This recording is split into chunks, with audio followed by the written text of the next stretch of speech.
काल तुम्ही जे ट्विट केलं होतं त्या अनुषंगाने आज पुन्हा एकदा महाविद्यालयाच्या सगळ्या मी आज महाविद्यालयात येणारच होते, कारण का माझ्याकडे महाविद्यालयाच्या ह्या संस्थेमध्ये जी वर्तमानपत्र तर तुमच्याच सगळ्या चॅनल्सवरनं मला सांगण्यात आलं की इथे अनेक सर्व्हिसेसमध्ये गॅप्स आहेत आणि ठिकाणी सर्व्हिस मिळत नाही किंवा ज्या जागा आहेत टेक्निकल त्या भरलेल्या नाही.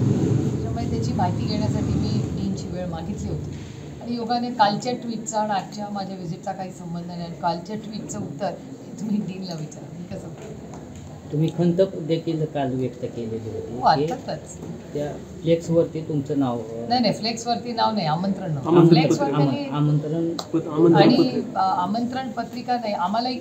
मला आदरणीय पवारसाहेबांना इन्व्हिटेशनच नव्हतं, म्हणजे पवारसाहेबांना मला आमंत्रणच नव्हतं कार्यक्रमाचं. अजित पवारांना नव्हतं का मला माहिती नाही, पण अजित पवारांचं स्थानिक आमदार म्हणून पण नाव पण नव्हतं त्याच्यात. म्हणजे अजित पवार, शरद पवार आणि सुप्रिया सुळे हे आम्ही स्थानिक आहोत, इथून स्थानिक लोकप्रतिनिधी आहोत. म्हणजे अजित पवार उपमुख्यमंत्री असले तरी आमदार पण आहेत ना बारामतीचे, आणि मी स्थानिक खासदार आहे. आमचे तिघांची नावं डावलण्यात आली.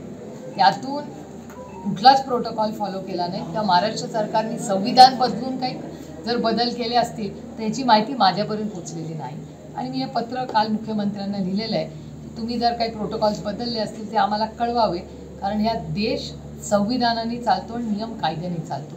जर सरकार मनमानीप्रमाणे काही प्रोटोकॉल बदलत असतील तर हे संविधानाच्या विरोधात हे वागणं. त्यामुळे मी काल महाराष्ट्राच्या मुख्यमंत्र्यांनाही पत्र लिहिलं आहे आणि मेडिकल एज्युकेशनचे जे मंत्री आहेत त्यांनाही मी पत्र लिहिलेलं आणि मला उत्तराची अपेक्षा आहे. आजच्या बैठकीमध्ये डीनकडून तुम्हाला उत्तर काय मिळालं? मी फक्त नोंद केली की आम्हाला कार्यक्रमाला एवढ्यासाठीच की तुमचं कौतुक करण्यासाठीच आम्ही येऊ. आम्हाला काही स्टेजवर आमचं बॅनरवर स्टेजवर नाव असावं आमची कुठलीही अपेक्षा नाही. पण हा देश संविधानाने चालतो, संविधानाप्रमाणे प्रोटोकॉल या देशाचा चालतो. कारण का संविधानाने प्रोटोकॉल्स ठरलेले आहेत त्याच्याप्रमाणे ते राहावं. आणि मला आश्चर्य वाटलं की ते म्हणत आहेत की तो कार्यक्रमच नव्हता, पण जो चॅनलवर जे फोटोमध्ये दिसतं आहे आणि हे जे सांगतायत ह्याच्यात तफावत.